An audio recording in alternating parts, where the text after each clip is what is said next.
My parents excluded me from Christmas 5 years and only praised my brother. At his job interview, HR mentioned I was the CEO, and his face turned white. I should have said this years ago, but admitting it now feels like peeling off a bandage I kept pretending wasn't there.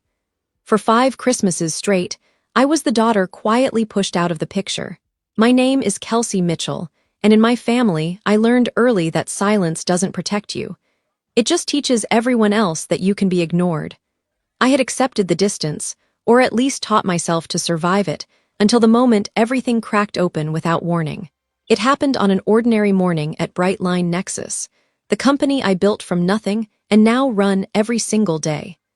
I was reviewing our hiring reports when HR flagged an application they thought I should see. Normally, I never look at individual files before the final round, but something about the message made me open it. The name on the resume hit me like a punch, familiar in a way that froze me completely. It wasn't the skills listed, or the confidence dripping from every line, or the inflated achievements that didn't match reality. It was the sudden realization that the person who had been praised my entire life, the person I had been pushed aside for every holiday, every milestone, every single December, had unknowingly stepped into my world. He had applied to my company. He had walked straight into the one place where his influence meant nothing, and where my existence could no longer be erased. For the first time in years, the balance between us shifted quietly, sharply, irrevocably. And as I stared at that resume, I knew one truth with absolute clarity. Whatever I chose to do next wouldn't just expose the distance between us. It would change the entire family dynamic forever. Looking back at where everything truly began, I can see the patterns long before I ever had the language to name them. Growing up, I learned to measure my place in the family by how quickly the spotlight shifted away from me. It wasn't dramatic or loud. It was quiet, consistent, and woven into the smallest routines of our house in Ohio. Whenever I achieved something, it seemed to dissolve the moment it appeared, slipping behind whatever came next for my younger brother. I understood early that my accomplishments were tolerated, but his were celebrated. As a kid, I tried to believe it didn't matter. I buried myself in schoolwork because numbers and logic never changed their mind about me. They didn't ask me to be louder, or more charming, or more social. They didn't compare me to someone who naturally fit the mold my parents admired. I found comfort in the structure of problem-solving, losing whole afternoons to the family computer, quietly figuring things out while life revolved around someone else. By middle school, the gap widened. My brother's confidence grew with every small success, mostly because each one was treated like a revelation. I watched the way praise shaped him, how easily he assumed it belonged to him. Meanwhile, I learned to carry my achievements silently. I kept my report cards to myself because they didn't change anything. Excellence, when unnoticed, becomes something you instinctively hide. High school only sharpened the divide. He thrived in activities that gave my parents something to talk about, something visible. I drifted toward the things that required no audience. I worked part-time at a local bookstore, saved every dollar, and stayed late for computer lab hours because it was the one place where I felt like the ground under me was steady. The more independent I became, the more invisible I felt at home, as if my self-sufficiency was proof they didn't need to pay attention. When college applications arrived, the truth became clearer than I expected. My parents had been preparing for my brother's future for years, structuring their finances around his path. What I needed was framed as temporary inconvenience, something I could fix on my own. I wasn't surprised, but the certainty of it still carved a line through me that never fully faded. Accepting a spot at a state university wasn't the disappointing part. Realizing I had no safety net was what shifted everything. From that point on, being overlooked became less of a burden and more of a fact. College forced me to grow faster than I thought I could. I balanced coursework with weekend shifts, learned how to stretch every paycheck, and quietly built the discipline that would carry me much further than anyone expected. While other students talked about internships arranged through family connections, I took whatever small opportunities came my way. One of those jobs put me inside the back rooms of struggling local shops, and that was where the first spark of Brightline Nexus appeared. Unpolished, unformed, but undeniably mine. What surprised me most during those years wasn't the exhaustion. It was the clarity. The more I navigated on my own, the more I realized how much I relied on being underestimated.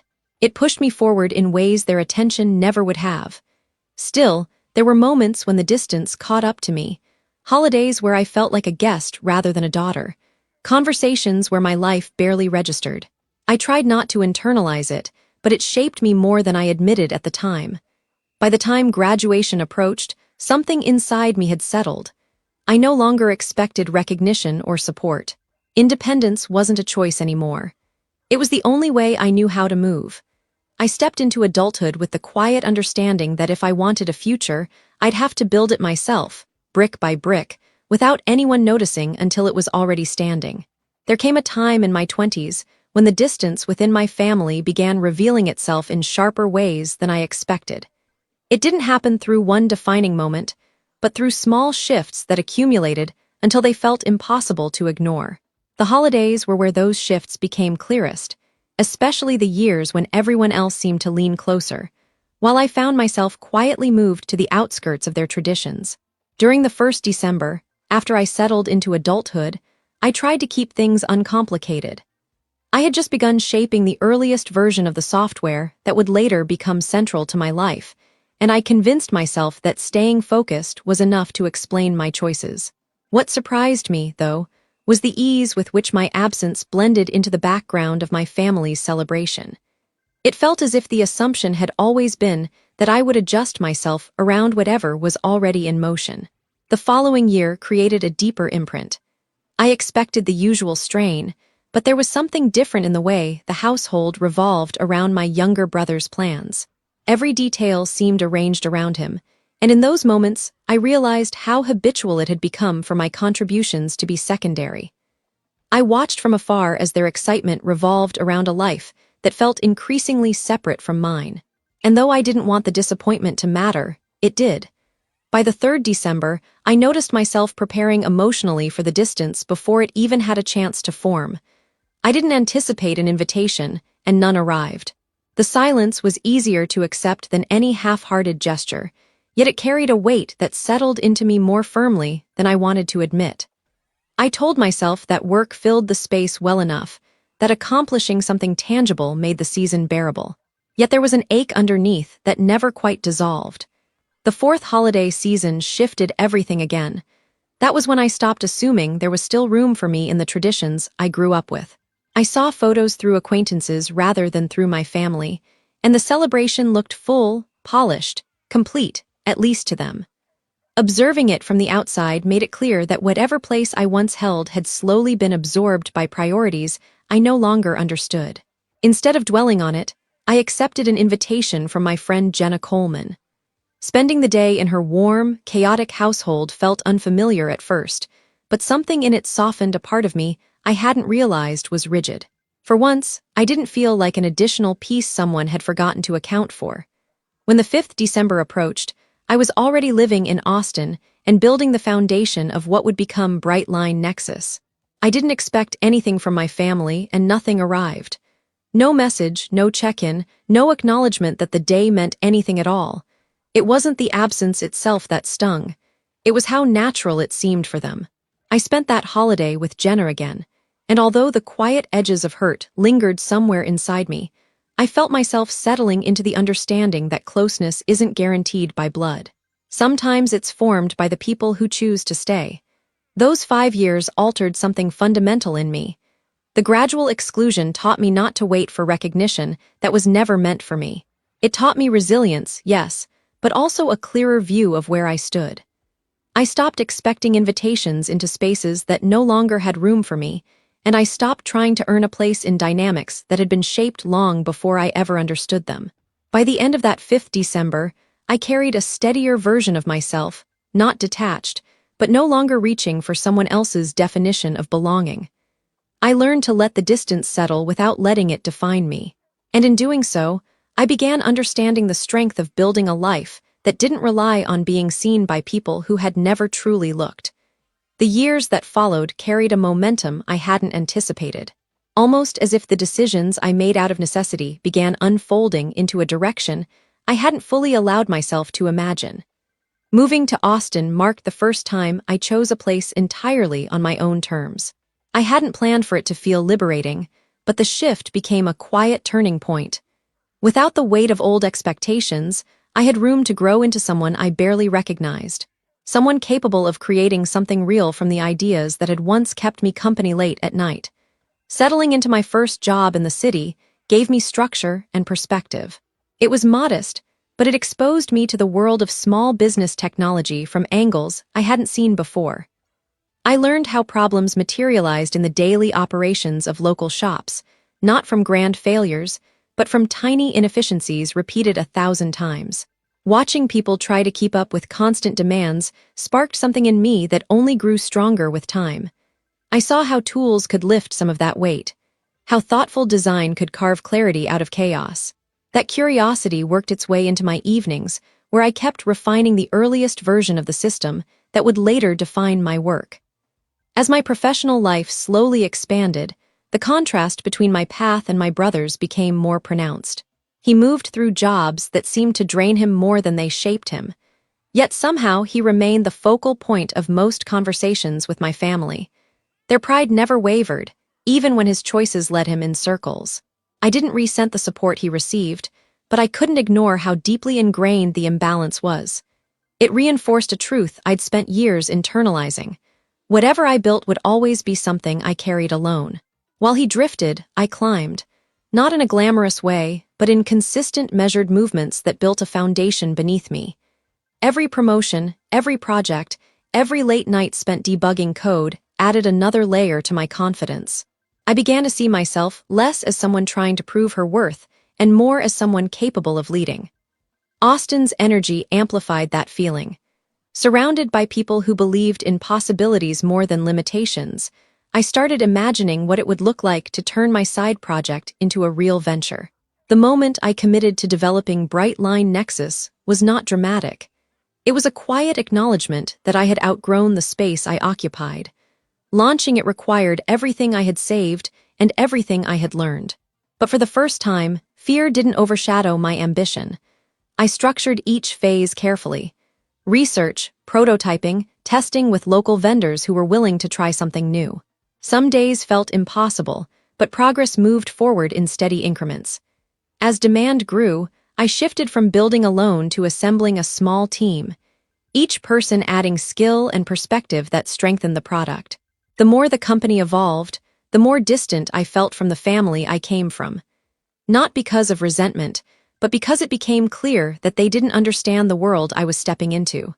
Our conversation stayed surface level, orbiting around my brother's life, his new opportunities, his temporary setbacks, and the renewed optimism my parents always held for him.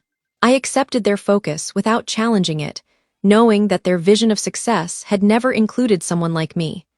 What I accomplished wasn't invisible anymore, but it was filtered through a lens that minimized anything outside their expectations. As Bright Line Nexus entered its first major growth phase, recognition began arriving from places I hadn't sought. Industry publications noticed the platform's impact on small businesses, and local tech circles reached out for interviews. To protect my privacy, I used the name Kelsey Lane in all public features, a decision that created a subtle boundary between my personal history and the life I was building. It allowed the work to stand on its own, untouched by assumptions rooted in the past. Watching the company strengthen felt like watching a version of myself finally take shape, no longer defined by what I lacked, but by what I had created. For the first time, I wasn't chasing validation or trying to fit into a space too small for me. I was growing solidly, quietly, and on my own terms.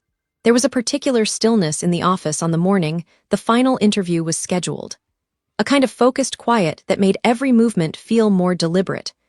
I arrived earlier than usual, not out of anxiety, but out of a need to ground myself before stepping into a situation I had never imagined facing. Even after years of building Bright Line Nexus, I had never been confronted with something that blended my past and present so sharply. As I settled into my workspace, I went through the candidate summaries prepared by our hiring team.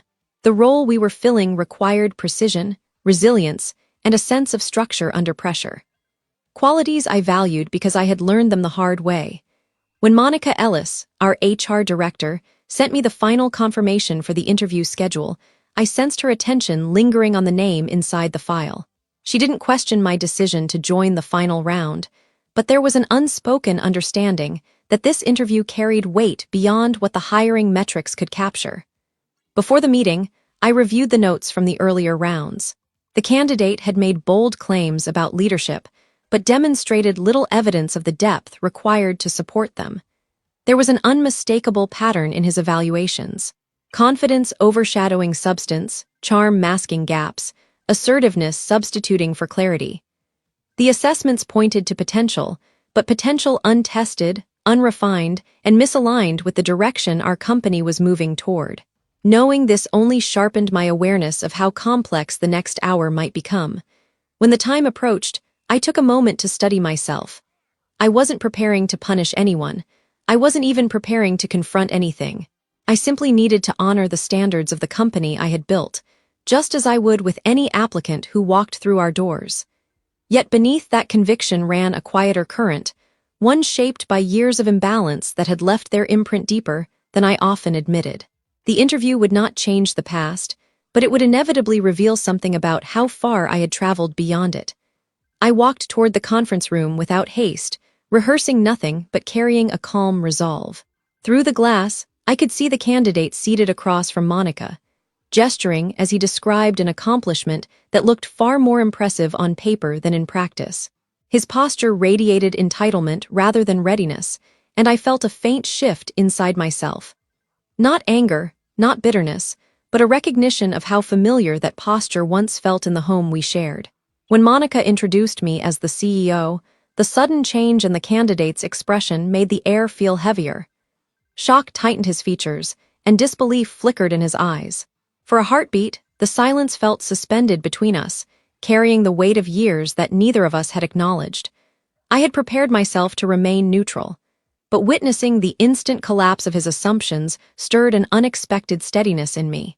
Not satisfaction, not vindication, just clarity. Throughout the conversation, I kept my focus on the work.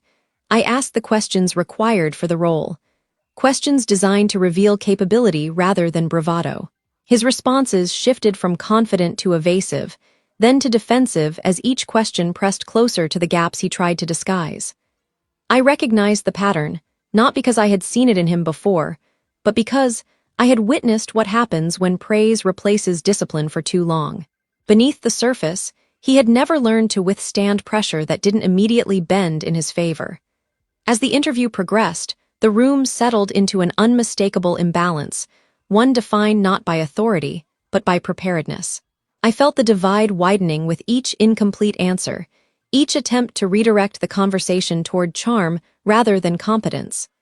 The contrast between us grew sharper with every passing moment, not because of power, but because of the lives we had led and the choices that had shaped us. When I concluded the interview, I did so without ceremony.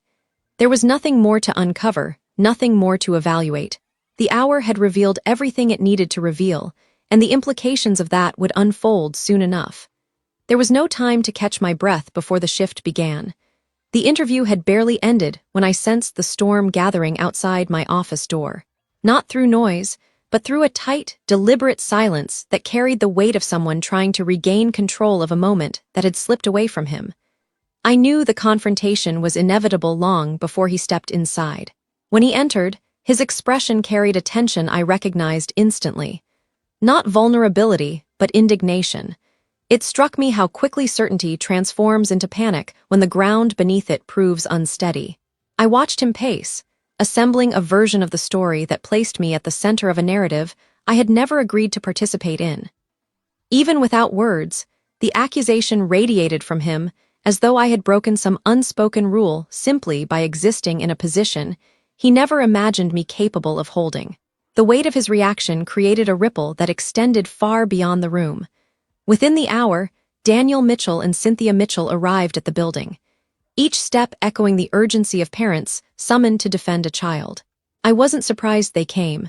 Patterns that last decades don't fracture easily, and their instinct to protect him had never required context or nuance. What unsettled me wasn't their arrival. It was the realization that none of them had paused long enough to consider what their presence implied about the world they believed we still occupied. As they entered my office, the shift in their expressions was immediate.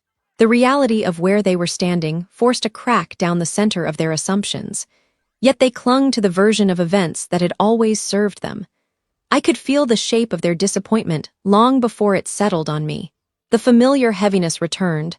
The one that suggested my success was an inconvenience rather than an accomplishment. Their frustration rose quickly, carried not by confusion, but by certainty. They moved in tandem, fueled by a belief that my position required justification, as if I had taken something not meant for me. I felt the old dynamic trying to take root again, the one where I shrank to make space for their conviction. But the ground beneath me was different now. Years of building myself from the inside out had formed a steadiness that resisted collapsing under their expectations. Standing there, I realized how much distance lay between who I had been and who I had become. They demanded explanations, not for the interview outcome, but for the life I had built without their permission. Behind their urgency was a deeper truth. My autonomy had disrupted the hierarchy they had never questioned. The unspoken rules that I should defer, accommodate, adjust, felt foreign to me now. I no longer recognized the version of myself who once accepted them without resistance. The more their frustration unfolded, the clearer the divide became. They framed his shortcomings as temporary, circumstantial, unrelated to the reality he had demonstrated. They framed my decisions as personal, emotional, shaped by something other than merit. It was a familiar distortion, one I had navigated my entire life. Yet standing there as a leader made it impossible to slip back into the quiet compliance they expected.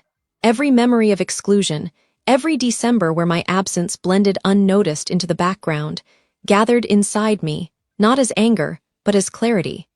Their arrival in my office crystallized the truth that had been forming for years. I had spent too long carrying the consequences of their favoritism as if they were my responsibility. They had mistaken my silence for acceptance, my independence for distance, and my resilience for detachment.